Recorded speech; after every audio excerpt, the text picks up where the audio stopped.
आज हम बात करते हैं राइबोजाइम्स की।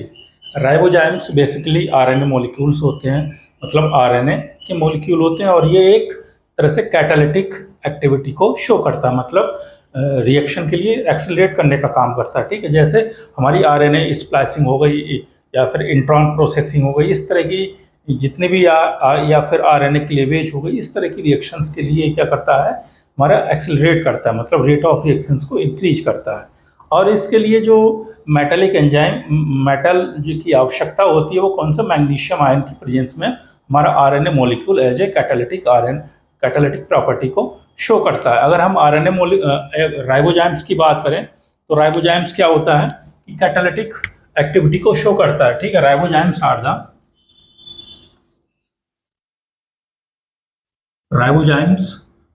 The RNA molecules with the catalytic property। ठीक है, सिंपल हो गया कि हमारा आरएनए मॉलिक्यूल होगा किसके, कैटालिटिक प्रॉपर्टी के लिए शो करता है। ठीक है, कैटालिटिक प्रॉपर्टी किसके, जैसे आरएनए हमारा स्प्लाइसिंग हो गया, आरएनए एडिटिंग हो गया, जैसे ठीक आरएनए स्प्लाइसिंग, ठीक है, RNA editing, intron processing,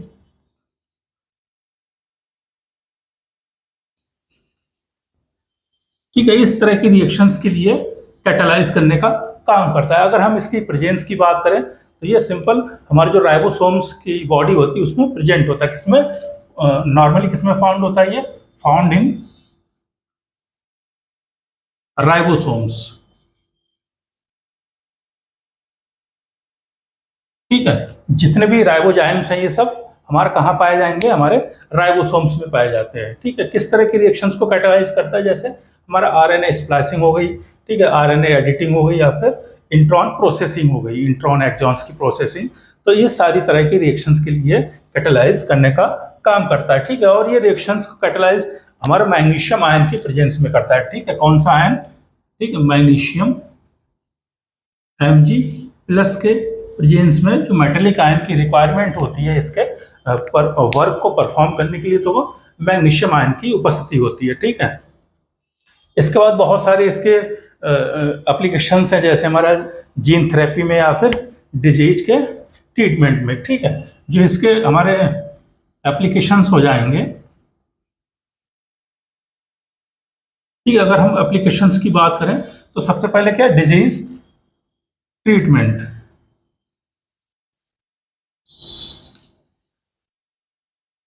disease के ट्रीटमेंट्स के लिए हम इसका उपयोग करते हैं। ठीक है, बहुत सारे ड्रग डेवलपमेंट में, जैसे ड्रग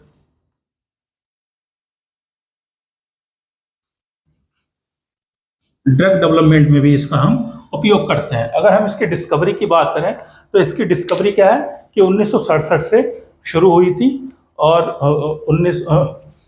फिर इसके बाद 1989 में क्या, एक नोबेल प्राइज मिला था केमिस्ट्री में। ठीक है, उसको देख लेते हैं। सबसे पहले जो इसकी हिस्ट्री थी, डिस्कवरी थी, वो 1967 में एक साइंटिस्ट थे जिनका नाम था क्रिक। ठीक है, फ्रांसिस क्रिक एंड अदर्स। ठीक है, इनके साथियों ने इस आरएनए मॉलिक्यूल की जो डिस्कवरी थी वो सबसे पहले शुरू करी थी। इसके बाद जो दूसरा पॉइंट था वो था 1982 में।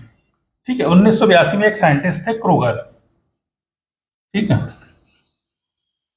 क्रूगर ने इसकी डिस्कवरी की थी। ठीक है, डिस्कवर्ड द राइबोजाइम्स। ठीक है, इसके बाद जो थर्ड पॉइंट था वो 1989 में। ठीक है, 1989 में। इसमें क्या था कि दो साइंटिस्ट थे, एक केग और अल्टमान, TRKN अल्टमान। इनके लिए केमिस्ट्री में नोबेल प्राइज मिला था। ठीक है, नोबेल प्राइज, ठीक है, किसके लिए मिला था, discovery of catalytic property of RNA. ठीक है, discovery discovery of catalytic property of RNA, catalytic property of RNA. ठीक है, जो डिस्कवरी थी, ठीक है, तो इसके लिए इन्होंने क्या मिला था, नोबेल प्राइज मिला था पेग और अल्टमान के लिए, कब, 1989 में। ठीक है, इसके बाद बहुत सारे इसके वो हुई कि कौन कौन से तरह के राइबोजाइम्स होते हैं, कुछ बहुत सारे जो राइबोजाइम्स हैं उनकी स्टडी हुई है। ठीक है, जैसे हैमरहेड या फिर हेयर पिन लाइक जो राइबोजाइम्स होते हैं उनकी स्टडी हुई, उनके हम नाम देख लेते हैं। जैसे अगर हम हैमरहेड राइबोजाइम्स,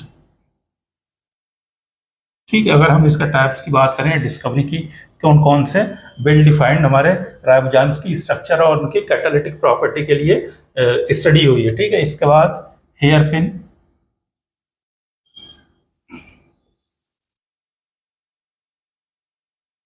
राइबोजाइम्स, ठीक है, हेयर पिन राइबोजाइम्स के बाद हेपेटाइटिस डेल्टा वायरस,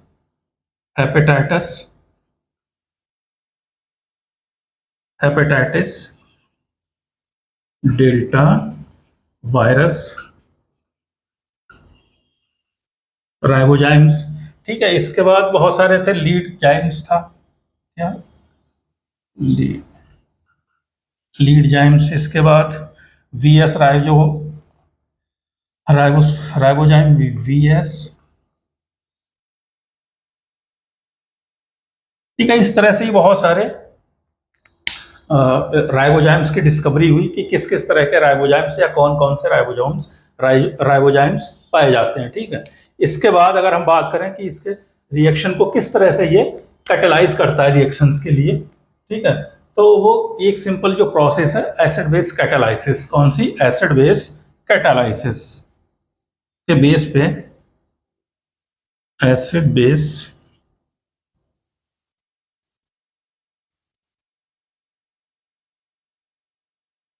कैटालाइसिस के बेस पे ये क्या करता है, हमारा रिएक्शंस के लिए एक्सेलरेट करता है। ठीक है, रिएक्शंस को एक्सेलरेट करने का काम करता है, मतलब जितने भी हमारी रिएक्शंस हो गई उन रिएक्शंस को किसके आधार पे हमारा कैटालाइज करता है या उनके जो अभिक्रिया की दर है उसको बढ़ाता है, वो कौन से, एसिड बेस कैटालाइसिस के आधार पे ये रिएक्ट करते हैं हमारे राइबोजाइम्स। इसी तरह से एक अन्य प्रकार का हमारा स्पेशल टाइप ऑफ एक तरह से एंजाइम होता है जिसको हम बोलते हैं एपजाइम्स। क्या होता है वो, एपजाइम्स। ठीक है,